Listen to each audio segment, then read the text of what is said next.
Bonsoir, bonsoir, ici Lucinda Gabriel. Alors, ce soir, on est le 30 septembre déjà, hein, Déjà, ça va 2021. vite. Oui. Donc, ce soir, je suis avec mon frère Olivier et on veut vous parler de vivre par la foi. Parce que cette semaine, j'ai fait un post Facebook, puis c'était une invitation, vraiment, je l'ai eu dans la nuit, là, 4 heures du matin, le Seigneur me parle, puis là, il me dit vraiment, là, fais une offre d'emploi, puis mets ça sur Facebook. Il m'a vraiment donné tous les mots, là, ça vient tout de lui, là, j'ai rien inventé là-dedans, c'est tout de lui. Puis il cherche hein, des travailleurs à temps plein, c'est biblique.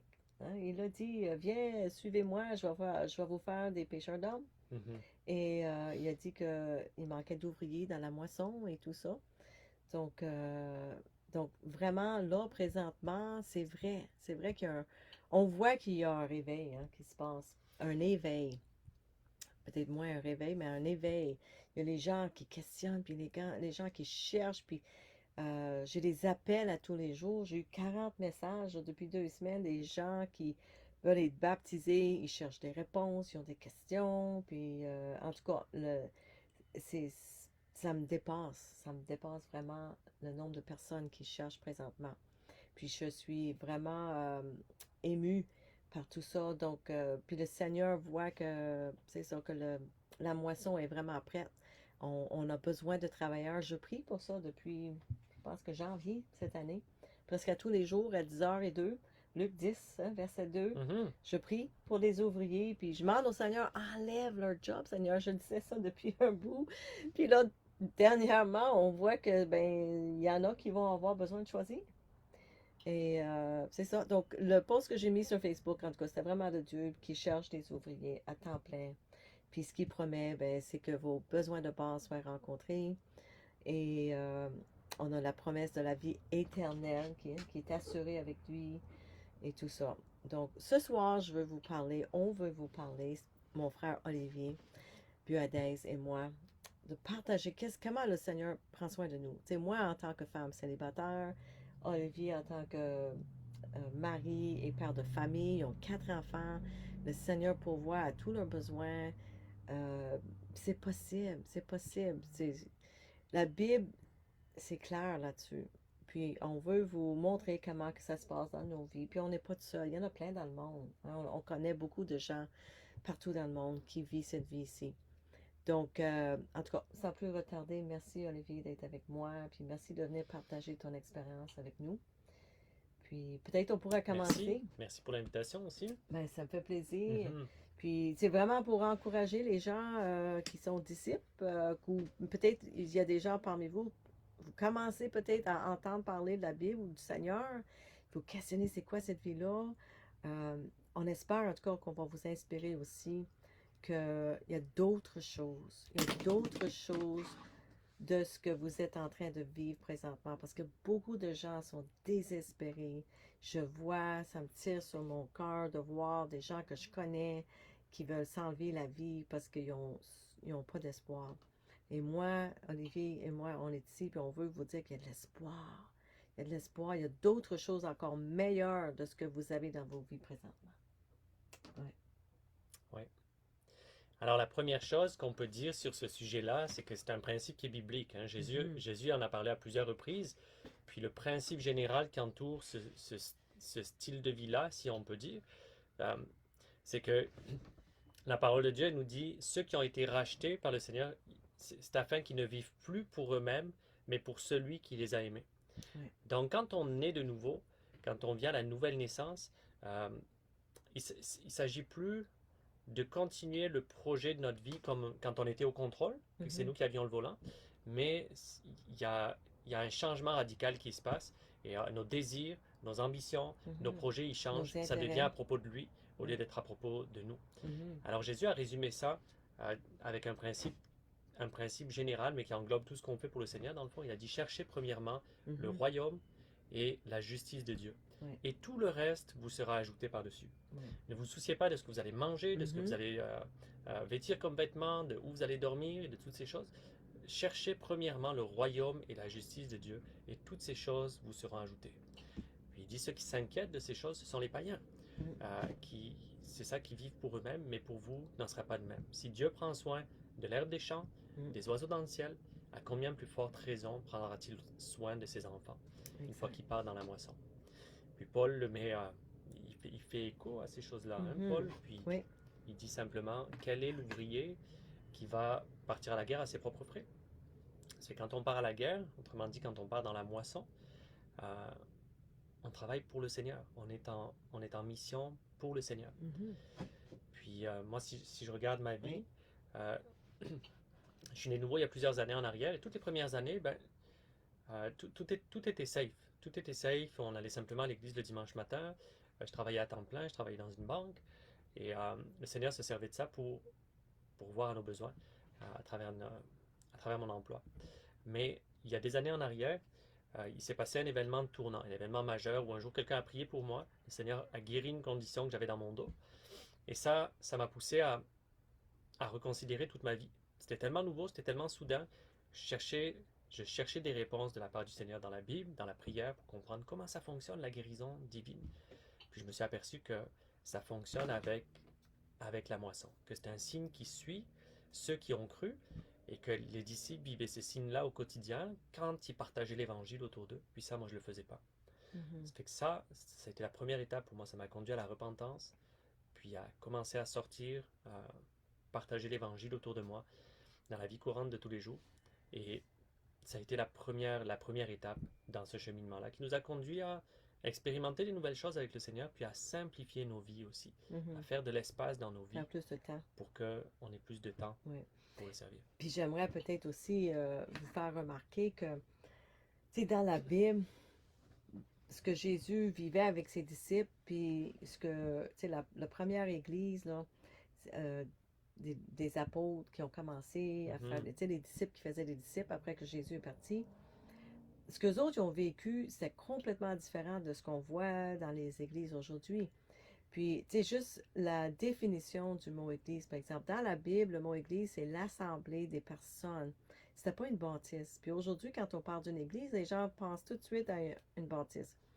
Et puis ce que les gens vivent aujourd'hui dans les églises, dans les bâtisses, les dénominations, c'est complètement différent de la vie des premiers disciples dans la Bible, dans le livre des Actes.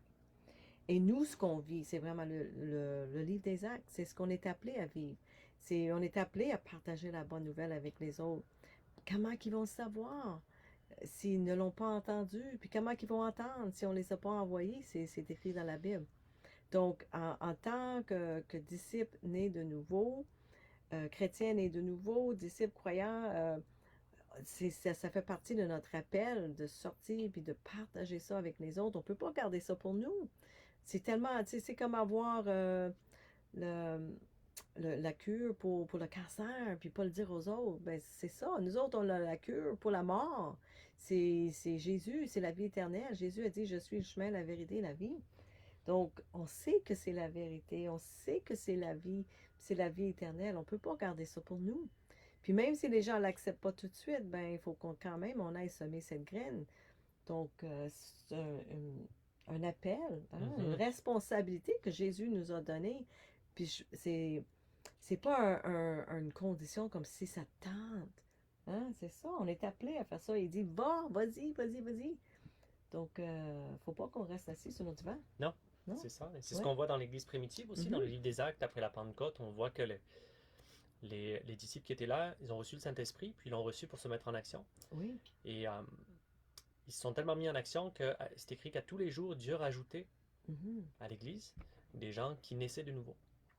Et là, ça faisait un gros melting pot de plein de personnes différentes. Oui. Qui étaient pas des... Il n'y avait pas de clergé à l'époque. Il n'y avait pas de professionnels de la religion, et puis les autres, les laïcs. C'était tous des disciples de Christ, de conditions différentes. Il y en a qui étaient de conditions humbles, d'autres qui étaient plus... qui venaient d'arrière-plan mieux nantis. Mais on voit qu'ils sont devenus une seule et même famille, qui prenaient soin les uns des autres et qu'ils ont tous pris à cœur la grande commission. Oui. Qu'à chaque jour, ils se faisaient des signes, des prodiges, que les gens partageaient la bonne nouvelle et qu'à cause de ça, Dieu rajoutait chaque jour à l'Église ceux qui étaient sauvés. Et dans ce contexte-là, les gens vivaient leur vie de disciples dans la simplicité. C'est écrit dans Acte 2 qu'ils prenaient leur nourriture avec joie, Mhm. avec simplicité de cœur dans Oui. les maisons, ensemble, en louant Dieu, en Mhm. trouvant grâce auprès du peuple. Ils Oui. persévéraient, ils fractionnaient le pain, ils prenaient la communion ensemble à la maison, ils priaient ensemble, ils persévéraient dans la prière, Mhm. dans la fraction du pain, dans Oui. l'enseignement des apôtres, dans les Écritures, puis dans C'est la ça. communion fraternelle. Ils étaient ensemble d'un même cœur, d'une même âme, puis ils prenaient soin les uns des autres. Mm. Et le royaume de Dieu a avancé. Euh, Oui. Puis ils partout. partageaient la bonne nouvelle avec les autres personnes C'est ça. autour d'eux autres. Puis ils prenaient soin les uns des autres. Puis Jésus a dit, ils vont reconnaître que vous êtes à moi par votre amour les uns pour les autres. Puis au début, c'est ça qu'on lit dans le livre des Actes. Il y a des gens qui ont vendu ce qu'ils avaient de trop pour prendre soin de ceux qui n'avaient rien. Donc tout ce qu'ils avaient était partagé entre les uns et les autres pour que personne soit pauvre, dans le fond. Hein? Puis c'est complètement différent de ce qu'on voit aujourd'hui dans les églises et tout ça. Puis nous, c'est la façon qu'on vit, c'est qu'on prend soin les uns des autres.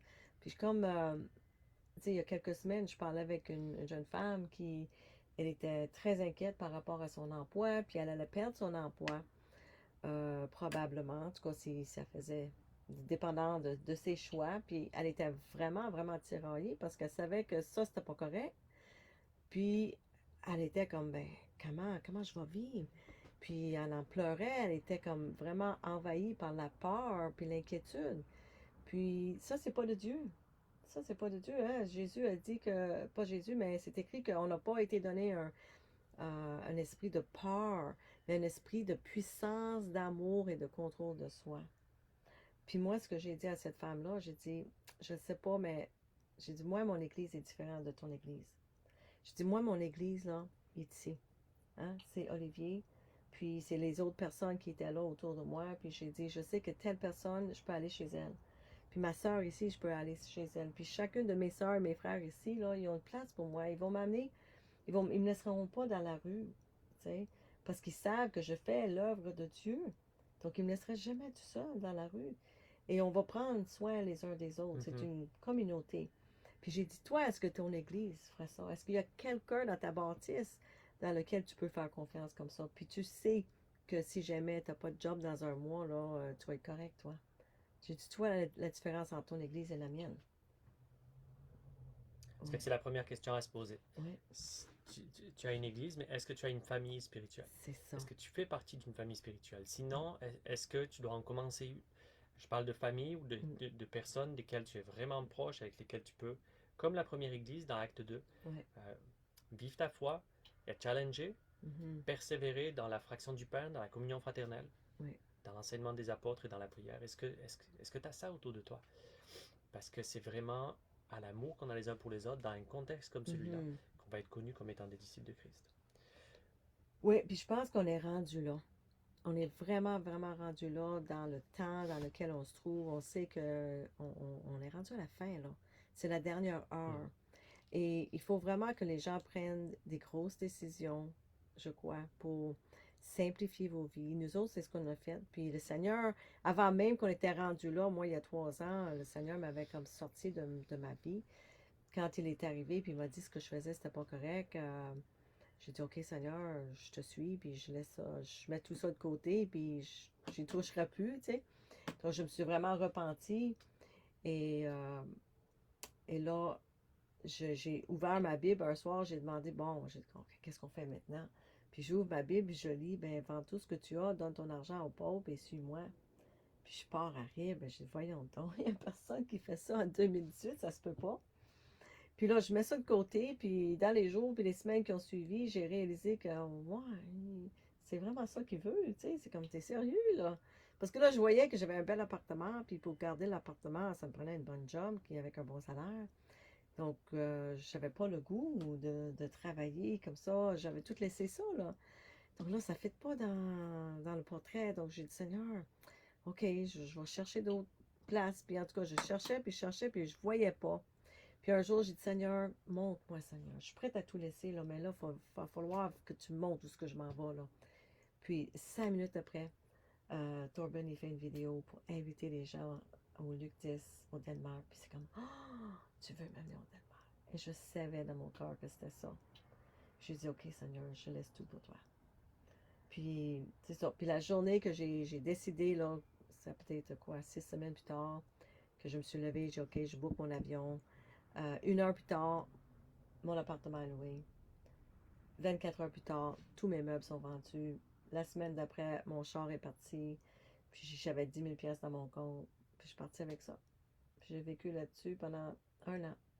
Puis le Seigneur m'a amené à faire le tour du monde. Et comment la première provision est venue pour toi? La première provision après ça, tu veux dire? Euh, ouais, Une fois que tu as répondu à l'appel? j'ai eu mon argent de la vente de mon auto. Mhm. OK? Donc ça, j'avais toujours un petit peu d'argent dans mon compte et tout ça. Donc, j'ai eu des provisions quand même à différentes places en voyageant parce que je ne pouvais pas tout dépenser mon argent. Donc, tu sais, je l'aménageais là, pour l'étirer le plus possible. Mais j'ai vu dans mon voyage, où que quand on voyageait, par exemple, on a sorti pour faire le LUC10, c'est vraiment c'est sortir avec rien. On fait confiance au Seigneur qui va être là pour nous. Puis ce matin-là, j'avais une vision qu'on allait rencontrer une dame avec des cheveux bruns, à peu près mon âge, qui nous inviterait. Puis on l'a rencontré à la dernière minute à 10 heures le soir. Puis c'était wow! T'sais, on est rendu dans une église où d'autres personnes avaient arrangé pour être là. Puis nous autres, à la dernière minute, on dit OK, on va aller à l'église. Puis en tout cas, on se retrouve là, puis on se dit bon, ben écoute, ça doit être ça. T'sais, on n'avait pas rencontré la madame. Puis on fait juste installer nos lits. Puis quand on est sorti à l'entrée, il y a une dame qui venait juste d'arriver de notre âge. Puis elle me regarde, elle dit je pense que vous devriez venir à la maison avec moi. Puis j'ai dit, ouais, je pense aussi, c'est ça. J'étais tellement contente. Puis on a resté 2 jours avec elle, puis tu sais, avec la provision et tout. Puis nous autres, on l'a amené dans la rue. Donc il y a eu un échange. On l'a amené dans la rue, on lui a montré qu'est-ce qu'on faisait, puis on a prié pour les gens ensemble. Donc c'était vraiment une grande bénédiction pour nous tous. Puis c'est ça. Donc il y a eu de la provision là, tout au long de ce voyage-là. Puis partout après ça, tu sais, au Danemark, j'ai rencontré un homme de Floride qui m'a invité là. Puis là-bas, j'ai resté avec sa famille. Puis là aussi, eux, ils m'ont accueilli. euh, donc, j'avais une place pour rester. Ils m'ont nourri. Tu sais, avec la bouffe, puis aussi, tu sais, avec la parole de Dieu aussi. C'était extraordinaire d'avoir un échange avec des gens qui ont grandi chrétiens. Ils n'ont jamais eu de télévision. C'était comme wow! Donc, c'était vraiment pour moi un autre monde. Donc, le Seigneur était vraiment bon pour moi. Donc, il y a toujours eu des échanges comme ça. Puis, ce que j'ai remarqué, ce qui est merveilleux de la vie, de disciples, si on veut, de croyants comme ça, c'est qu'il y a toujours un échange. Tu sais, à comparer dans le monde. Dans le monde, là, si tu fais quelque chose, il y a une attente. Il y a toujours une attente les uns envers les autres. Hein? Puis nous, on n'a pas ça. Parce que le moment qu'on donne notre vie au Seigneur, il n'y a rien que j'ai qui m'appartient. Ça appartient à Dieu. Donc, mon compte de banque ne m'appartient pas. Tout ce que j'ai, ça ne m'appartient pas. Puis si le Seigneur me dit, Lucinda, donne ton manteau, je le donne. Donne tes pantoufles, je le donne. Tu sais, parce que c'est pas à moi, c'est à lui. Puis il y a quelqu'un qui a peut-être plus besoin que moi. Puis je fais confiance que si j'en ai besoin, il va m'en ramener. Puis c'est ça la vie avec lui. Mhm. Entièrement confiance que c'est ça. On peut vivre dans la foi qui va pourvoir nos besoins. C'est ça. Ça fait qu'on parle de vivre par la foi, puis tu mentionnais tantôt Luc 10. Mhm. Euh, c'est une des choses de base qu'on peut voir dans l'Évangile, dans le Nouveau Testament. On peut voir que la provision de Dieu pour ses enfants ou pour les disciples, c'est une promesse. Mais c'est une promesse qui est conditionnelle à l'obéissance au roi. C'est une promesse qui est conditionnelle au fait d'aller dans la moisson. Dans Mhm. Luc 10, Jésus, pour résumer, il choisit 70 disciples Oui. pour les envoyer devant lui dans toutes les villes où il devait aller. Pourquoi? Parce que les besoins étaient tellement grands. Il dit la moisson est prête, mais il y a peu d'ouvriers. Oui. Et lui-même, c'est lui qui faisait son ministère à ce moment-là, mais partout où il allait, il y avait des foules qui le suivaient. Il avait à peine le temps de manger ou de dormir. Mhm. Dès qu'il se pointait dans une nouvelle ville, tout à coup, c'était des foules entières qui avaient besoin de Mhm. prière qui se pointaient. Oui. Donc les besoins le dépassaient. Et c'est pour ça qu'il a choisi, pas de devenir un spécialiste en ministère de guérison ou en ministère Mhm. de délivrance, mais il a choisi de former des disciples pour se reproduire lui-même et se Exactement. multiplier. Oui. Et quand il les a envoyés, il leur a dit, allez dans les villes où je dois aller, guérissez les malades là-bas, prêchez l'évangile, la bonne nouvelle, trouvez une personne de paix qui va vous recevoir, qui va recevoir votre message, qui va vous Mhm. recevoir vous, puis qui Oui. va recevoir la mission qui vient avec Mhm. aussi. Et ne prenez avec vous, c'est là qu'il leur a promis la provision de Dieu, prenez avec vous ni sac, ni nourriture de spare, ni sandales, ni sac en plus, ni souliers. Pourquoi? Parce que Dieu va prendre soin de vos besoins. Et Mhm. donc, Exact. c'est la première chose qu'on peut apprendre sur la provision, c'est que c'est conditionnel au fait qu'on se mette dans la Ah, moisson, oui. qu'on se mette au service du Seigneur. Et là, on va voir par son esprit euh, qui va ouvrir des portes, qui va mobiliser des personnes parce que on s'engage dans sa mission à lui.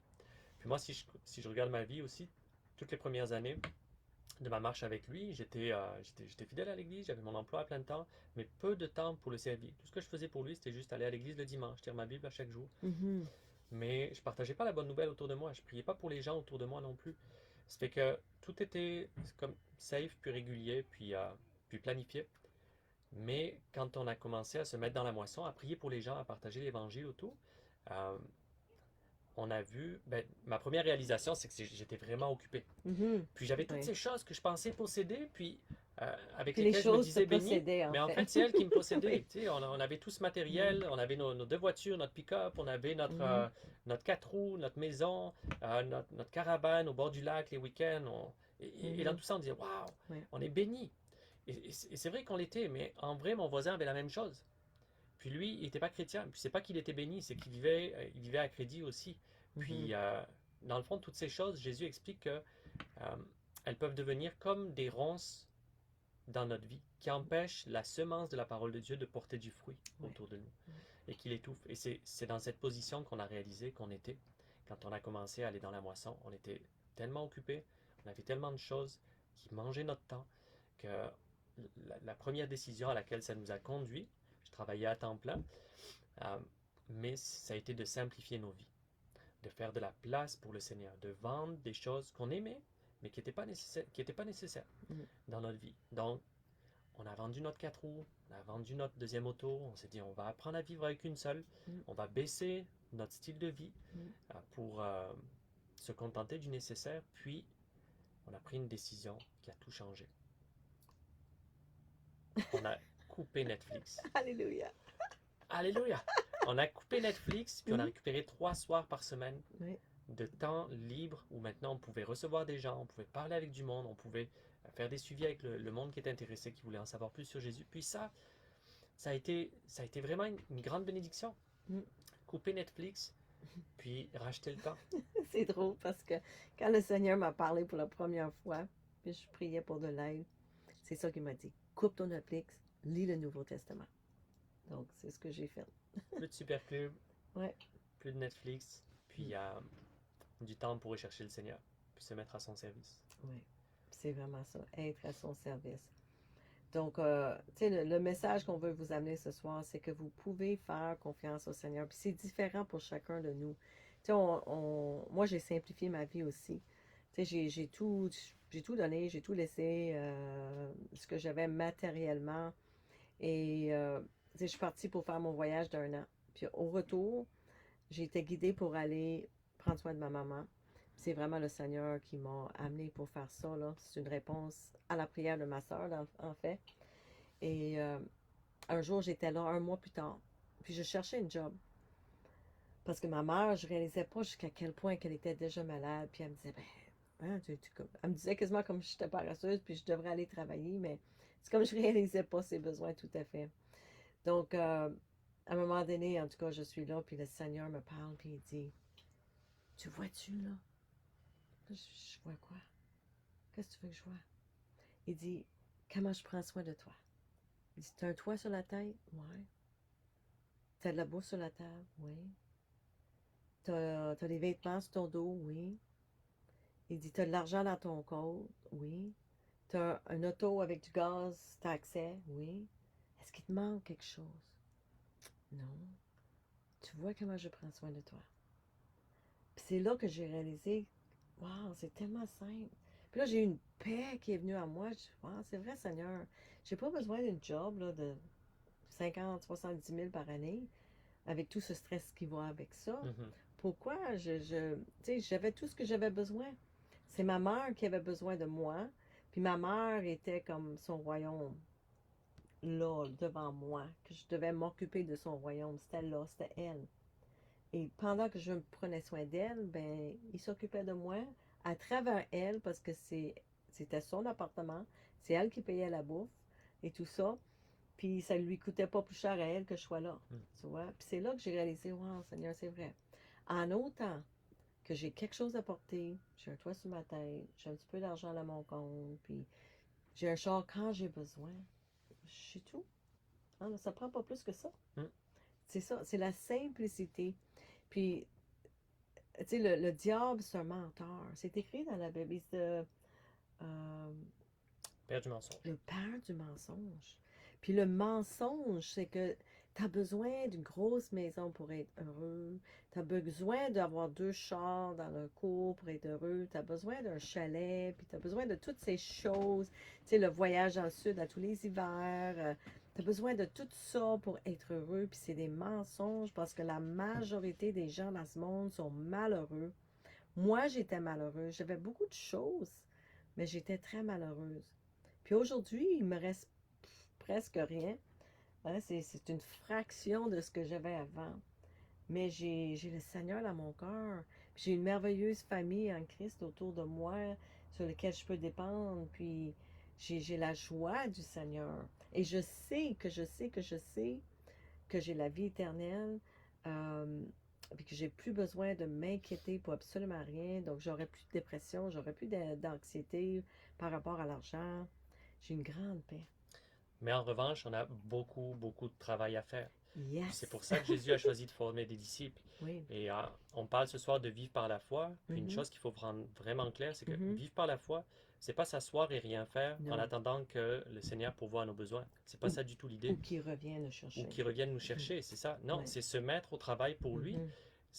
Jésus utilise cette terminologie partout dans le Nouveau Testament.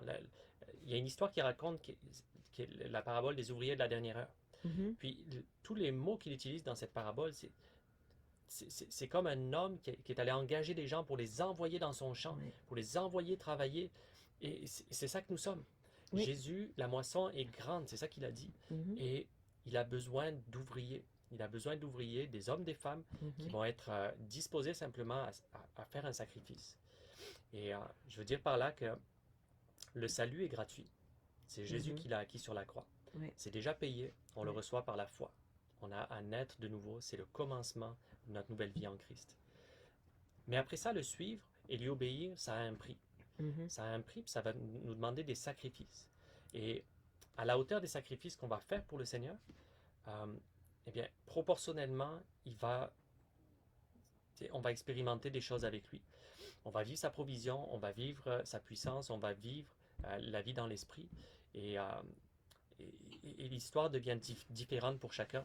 Oui. Mais c'est pas à propos de s'asseoir et rien faire, non. C'est à propos de mettre notre vie à son service. C'est ce que la Bible dit. Ceux qu'il a rachetés, c'est afin qu'ils ne vivent plus pour eux-mêmes, mais pour celui qui les a aimés.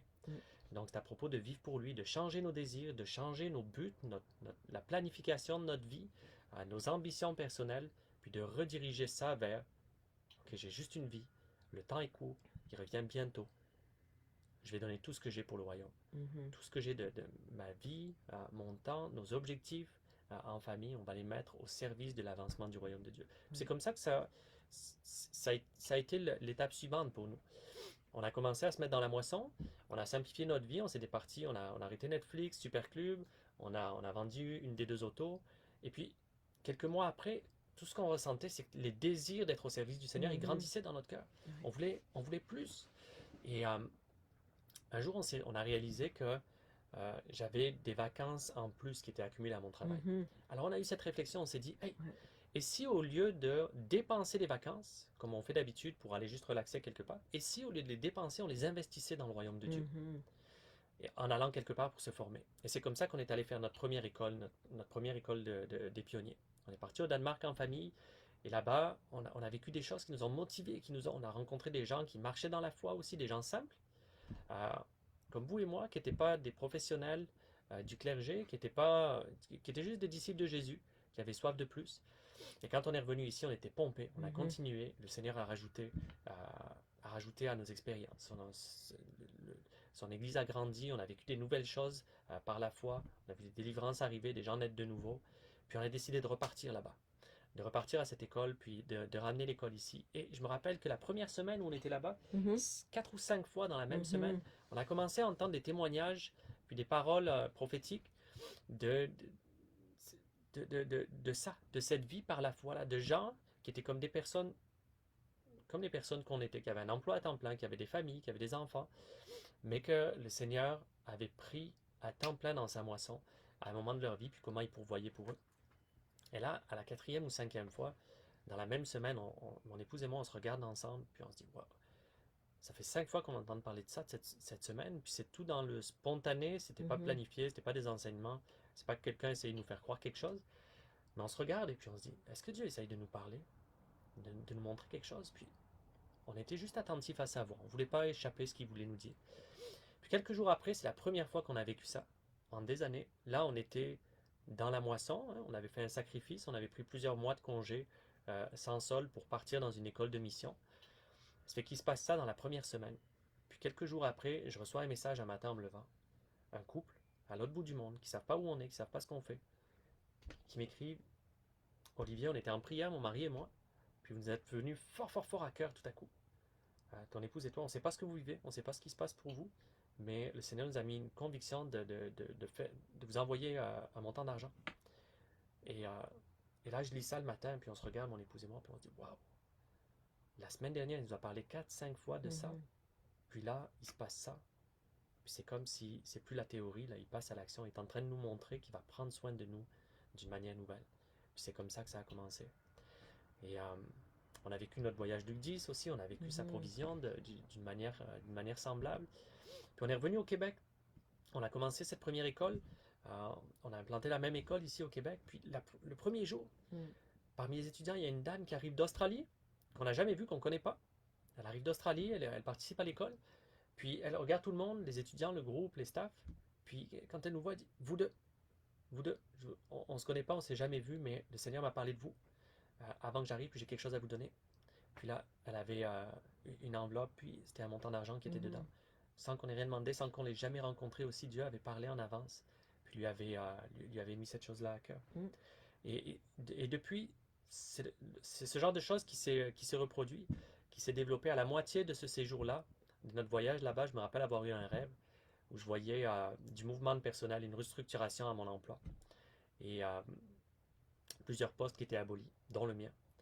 Et quand on est rentré au Québec, une semaine avant qu'on retourne au travail, euh, mon employeur m'appelle, on se rencontre, on a une rencontre vraiment sérieuse, puis là, simplement dit, là, ma directrice m'explique mon rêve, littéralement toutes les choses que j'avais vues dans le rêve. Puis je me rappelle que c'était pas une bonne nouvelle pour elle, là.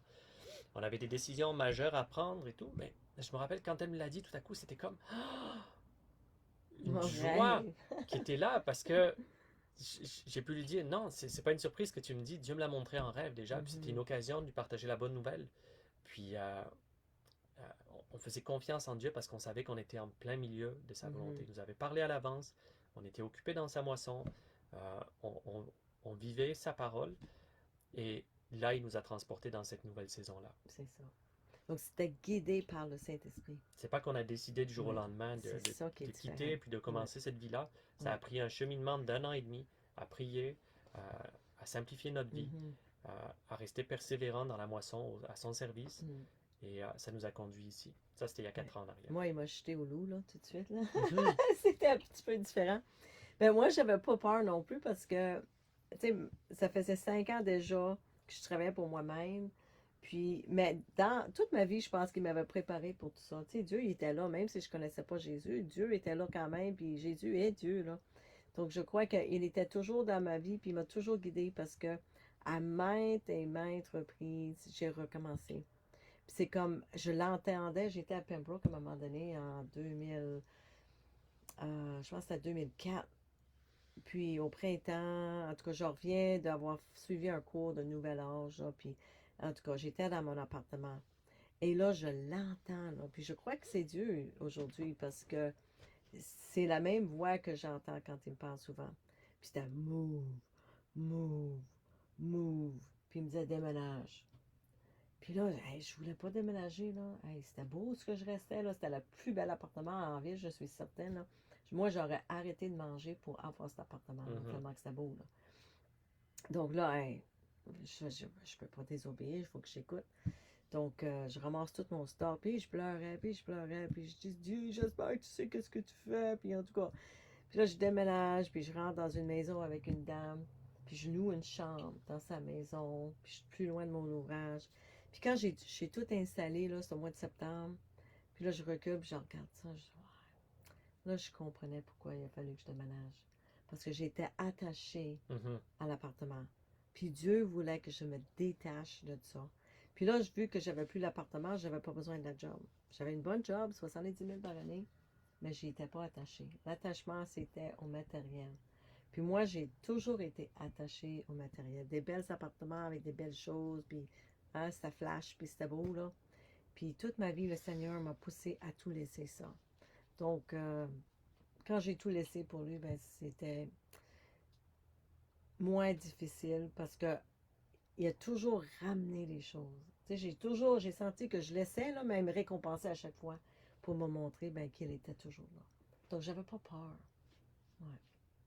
So, puis pour revenir, tu m'avais demandé tantôt, c'était quand la première fois qu'il a pourvu à mes besoins, ben c'était le lendemain. Là, je viens d'y penser. C'est parce que il m'a parlé un dimanche matin à 5 heures, puis j'ai entendu la petite voix dans ma tête. Il me dit, tu ne me sers pas. Il dit, quand les gens vont à toi, ils viennent pas à moi. Ouais, c'est vrai. Puis en tout cas, le lendemain, je décide, ben, j'ai décidé cette journée-là même, mais le lendemain, je me réveille, puis je vide mon bureau. Puis je ramasse tous mes trucs dans mon bureau, puis je dis, OK, Seigneur, moi, je vais te suivre, puis j'arrête tout ça. Et vers 3 heures de l'après-midi, là, la frousse me pointe, j'ai la peur qui monte en moi, puis le diable qui est à côté, puis je l'entends, puis il me dit, comment tu vas payer ton loyer, puis comment tu vas vivre, puis comment. Puis là, j'ai la peur, en tout cas, qui vient me chercher, puis là, je vais dans ma chambre, je fais comme dans la Bible, hein, c'est écrit, va dans ta chambre, ferme la porte et prie. Et ce que j'ai fait. Donc, je suis sur mon lit, puis je prie au Seigneur, puis j'ai dit, Seigneur Jésus, je ne sais pas, Seigneur, comment je vais payer mon prochain loyer, Seigneur, mon prochain mois de loyer, mais j'ai besoin que tu te présentes à moi là, là. J'ai besoin de savoir, je suis pas folle, parce que rendu là, je te connaissais pas encore. Puis j'étais toute seule, je connaissais pas, je connaissais Michel, Mhm. ma soeur, et c'est tout. Donc, en tout cas, je prie. Puis quand je suis sortie de ma chambre, je prends mon téléphone, puis un message. Puis c'est une dame au Labrador, au nord du Labrador, puis elle dit, veux-tu venir faire une conférence dans 2 semaines? J'ai dit, ouais, elle réalise pas comment je suis loin, là. Donc j'ai dit, tu sais que je suis à Gatineau? Elle dit, oui, on va tout payer. Là, je dis, c'est le diable certain. Donc là, je l'appelle, puis j'y pose la question. J'ai dit, là, j'ai dit, écoute, premièrement, je suis loin. Elle dit, oui, oui, c'est pas grave. Écoute, on a vraiment besoin de quelqu'un. On va payer ton billet. On t'offre, tu sais, c'était comme 750 par jour, quelque chose de phénoménal. J'ai dit, ça, c'est le diable certain. Il me teste. Donc, là, j'ai dit, écoute, j'ai dit, moi, là, je peux pas parler des anges. Il faut que ça soit Jésus. Puis là, elle me répond, oui, oui, c'est ça qu'on veut. Elle dit, ça fait 3 mois que je t'écoute parler de Jésus. Et on aime ce que tu dis. On veut que tu viennes parler de Jésus. Et là, c'est comme, wow. Donc ça, c'était vraiment la première fois il s'est montré à moi, tu sais, pour me montrer qu'il prenait soin de mes besoins, là. Mhm. Puis d'une façon tellement extraordinaire, il y avait juste lui qui pouvait faire ça, là. Mhm. Donc, et je savais qu'après ça, que je pouvais continuer dans la foi. Puis, écoute, ça fait 3 ans, je suis toute seule, mais j'ai manqué de rien. Hein. Puis toi, ça fait 3 ans, puis tu as une famille de 4 enfants, et vous n'avez manqué de rien aussi. Non. Non. Puis notre Seigneur, il est glorieux, vraiment. Donc, on va les voir sur Facebook. On sait qu'il y a des gens qui nous suivent, qui nous écoutent. On ne le voit pas ici en ligne, mais on va les voir pour vous dire un petit bonjour, puis de voir si vous avez des questions par rapport à ça. Donc, attendez-moi une petite minute. On veut lancer une invitation en même temps à tout le monde. On parle de vivre par la foi ce soir. On veut vraiment souligner que C'est quelque chose que le Seigneur conduit dans la vie de ses disciples. C'est pour tous les disciples. On est tous appelés à passer, à vivre cette vie-là, mais que c'est vraiment proportionnel au sacrifice qu'on fait et à combien on se met à son service dans la moisson. Il y a beaucoup de personnes qui sont sous pression présentement. Des frères et des sœurs qui sont menacés de perdre leur emploi. C'est un message d'espoir, ok, qu'on lance ce soir. C'est que le Seigneur va prendre soin de toi. La parole dit, on n'a jamais vu le juste mendier son pain. Mais c'est un appel en même temps à se mettre en action. Si tu penses que ton emploi est à risque, c'est le moment de prendre des décisions radicales pour Jésus. De simplifier ta vie, de te mettre à son service, de commencer à te mettre dans la moisson, parce que c'est incroyable ce qui se passe en ce moment. Oui. Pour être honnête, en 5 ans, j'ai jamais vu autant de fruits que ce qu'on voit en ce moment. On entend parler à tous les jours de personnes qui se tournent vers Christ, qui se repentent, qui naissent de nouveau à travers les différentes branches du réseau. D'un côté à l'autre du Canada, c'est hallucinant ce qui est en train de se passer. Dieu utilise des circonstances, la pression sociale qu'on est en train de vivre au Canada. Il tourne des cœurs par dizaines et par centaines vers lui d'une manière que j'ai jamais vue avant. Il y a 2 jours en arrière, on a vu un homme qu'on a rencontré dans la rue. C'est des frères qui l'ont rencontré, qui s'est repenti, qui s'est fait baptiser. Le monsieur avait fait un rêve de Dieu il y a quelques semaines avant. Puis à cause de ça, il s'était mis à prier, puis à chercher Dieu, puis à lui poser des questions. Puis, poum, quelques jours après, il rencontre 2 frères sur un parking dans un petit village. Ils se mettent à prier pour lui parce qu'il est en dépression. Puis tout à coup, c'est des démons qui se mettent à manifester, puis à sortir de lui. Puis là, il est complètement abasourdi. Les frères lui présentent l'évangile. Ça a pris 2-3 jours pour que la parole descende. Il était prêt, il s'est repenti, il s'est fait baptiser. Il y a des histoires comme ça là, qui se passent à tous les jours, puis les besoins sont tellement grands. On entend parler de personnes à tous les jours qui envoient des messages, qui disent « Hey, moi aussi, je veux me repentir, moi aussi je veux me faire baptiser. » Des gens qui sont isolés, des gens qui sont dans des villes, des villages, partout, et que le Seigneur appelle vers lui. C'est le moment que tu prennes une décision radicale pour le Seigneur. Alléluia. Simplifie ta vie, mets-toi à son service, tu manqueras de rien, tu vas prendre soin de toi, mais il faut que tu prennes soin de son royaume. Faut que tu... Exact. Si tu manques d'entraînement, si tu ne sais pas comment faire, si tu ne sais pas par où commencer, lève la main, prends contact avec des disciples autour de toi, contacte ici sur le live, si tu veux, et commence par naître de nouveau. Premièrement, repens-toi de tes péchés. Assure-toi que tu nais de nouveau, que tu es né de nouveau, parce que Jésus a dit, sans ça, personne ne pourra rentrer dans le royaume de Dieu. Aucun homme pourra rentrer dans le royaume de Dieu sans être né de nouveau. Repens-toi, fais-toi baptiser au nom du Seigneur pour le pardon de tes péchés et reçois la promesse du Saint-Esprit. Puis ensuite, simplifie ta vie, puis fais-toi former. Sois entraîné. Je ne te parle pas d'aller faire 50 collèges bibliques là. Non. Je te parle d'être formé à être un disciple de Christ en action, qui va partager ton témoignage, qui va partager la bonne nouvelle autour de toi, qui va prier pour les gens et qui va permettre au Seigneur d'agir à travers elle, auprès des gens qui n'ont jamais entendu parler de lui, qui ne seront pas à l'église dimanche matin, mais qui ont besoin que tu viennes jusqu'à eux. Et pour un entraînement comme ça, on a une date qui va avoir lieu à Magog, les 16 et 17 octobre. Il y a un séminaire, un kickstart qui va avoir lieu. Ça va être sous un chapiteau, ça va être en plein air, ça fait qu'habille-toi chaud. Lucinda a partagé le lien pour l'événement sur sa page. Et on va avoir 2 jours d'entraînement là-bas pour apprendre, pour entendre la bonne nouvelle déjà. Si tu as besoin de l'entendre pour te repentir, te faire baptiser, recevoir le Saint-Esprit, on va faire tout ça là-bas. Mais ça va être l'occasion aussi d'entendre et d'apprendre comment le faire toi-même. Recevoir de la prière pour la guérison, recevoir de la prière pour la délivrance, puis apprendre à faire la même chose envers les autres aussi, pour que le Seigneur puisse utiliser pas juste un d'entre nous, pas juste 2 d'entre nous, mais chacun d'entre nous dans sa grande moisson qu'il est en train de faire en ce moment. Alléluia, alléluia. Puis écoute, on vient de former en tout cas un bon groupe, on va dire, de personnes qui sont prêtes avec 12 jours de formation. Ils ont tout fait. Eux autres même, ils ont été guéris, ils ont été délivrés, ils ont été baptisés, remplis du Saint-Esprit, ils ont tout reçu. Puis dans la même semaine, ils se sont virés de bord.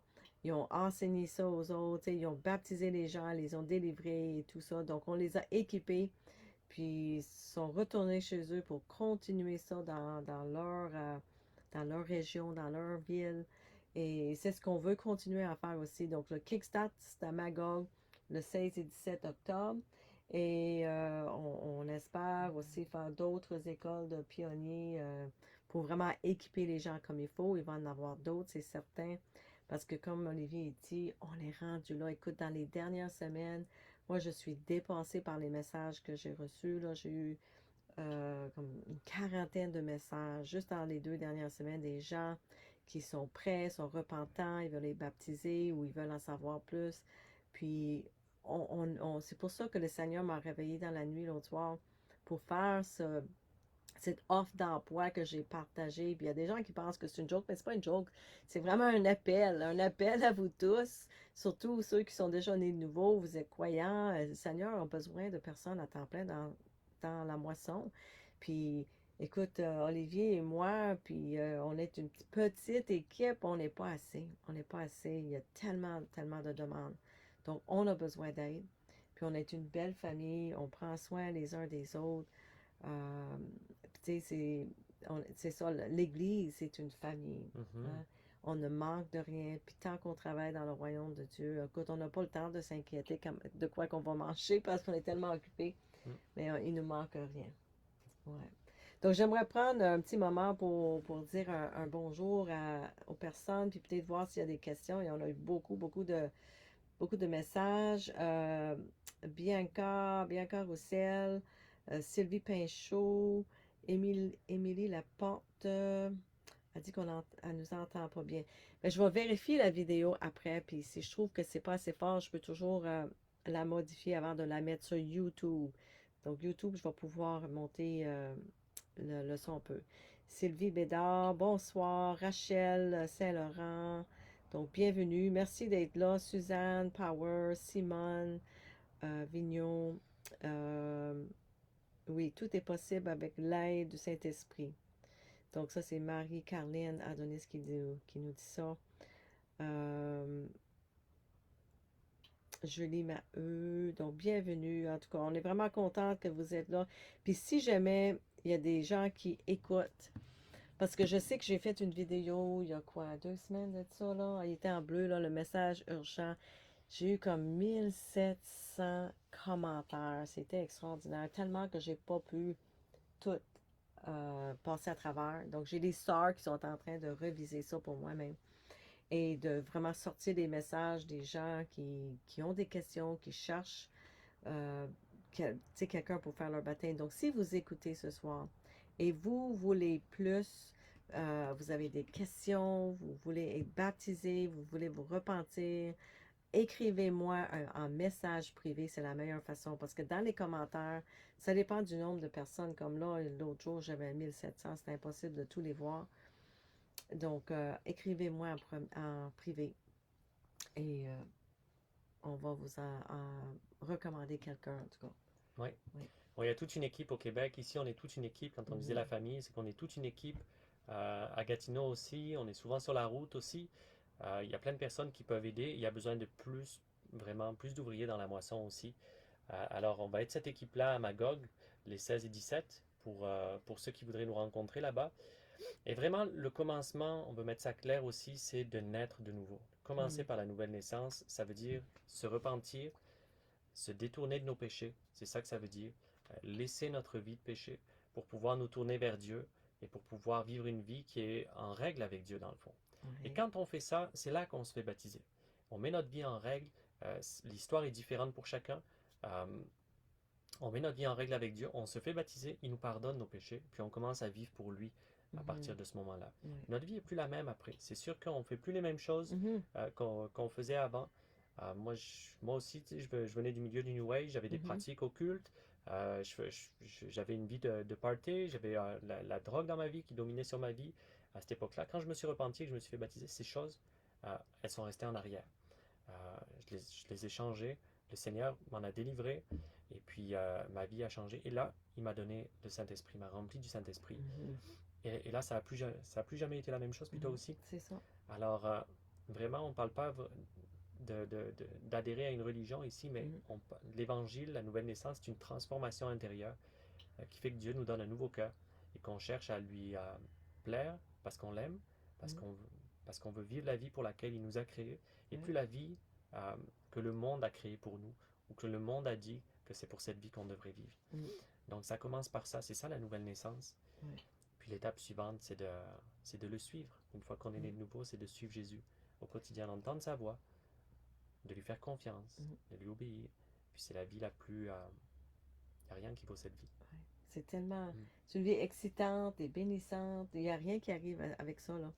De voir une personne être transformée. C'est ça que moi, je trouve si merveilleux. Tu sais, c'est quand on voit qu'un jour, il y a une personne qui est d'une certaine façon, puis le lendemain, elle est complètement différente. Puis d'avoir le privilège d'assister cette personne-là, que le Seigneur nous utilise pour cette transformation dans cette personne-là. Écoute, il n'y a pas un job qui arrive avec ça. Il n'y a pas un salaire. On peut pas, on pourrait jamais me payer assez pour laisser ça aller pour d'autres choses, hein. Tu sais, parce que c'est tellement bénissant de voir quelqu'un être transformé. Tu sais, justement, comme tu disais, là, le monsieur qu'on a rencontré la semaine passée, tu sais, qui était déprimé, qui pensait au suicide, puis de le voir le lendemain, là, complètement transformé, joyeux, il chantait avec nous, il a prié avec nous, puis il voyait, il y avait une nouvelle famille avec nous. Puis, c'est ça, il n'y a pas un job qui arrive avec ça. Non. Hein? Puis je vais vous dire une chose aussi, là, il y a bien des médecins, puis il y a bien des psychologues, puis des travailleuses ou travailleurs sociaux qui ont fait des autres études pour aider les gens. Puis même vous autres qui est mis au pied du mur présentement, là, euh, vous pouvez aider les gens encore plus avec le Seigneur que ce que vous faites présentement. Puis c'est comme, tu sais, je disais, il y avait une petite Amérindienne à un moment donné qui était devant moi, une jeune, là, tu sais, peut-être 8 ans. Puis elle me disait qu'elle voulait être médecin un jour. J'ai dit, ma fille, là, j'ai dit, mets ta main sur la personne à côté de toi, puis dis, sois guérie au nom de Jésus-Christ. J'ai dit, ça, là, c'est gratuit. C'est gratuit. Tu n'as pas besoin de dépenser 100 000 $ pour être un médecin. Mhm. Je dis pas que, hein, ils ne peuvent pas servir de temps en temps. Ils vont traiter, mais Jésus guérit. Amen. Ouais. Donc, c'est ça. On a besoin de vous, vraiment dans la moisson. Donc, ceux qui écoutez, vous sentez puis je dirais même pas ce que vous sentez cet appel. On est tous appelés. Hein? Mm. On est tous appelés. Puis encore plus maintenant qu'avant. Donc, contactez-nous. Puis, on va vous aider avec les prochaines étapes dans votre vie. C'est ça. Mm. Ben, merci beaucoup, mon frère, pour cette belle entrevue Merci ce à toi soir. aussi. Puis, merci à vous aussi pour votre écoute ce soir. Priez là-dessus. Demandez au Seigneur de vous guider dans les prochaines étapes. Le plus important, c'est qu'on soit guidé par le Saint-Esprit. Mm. Ça commence avec ça. Ouais. OK.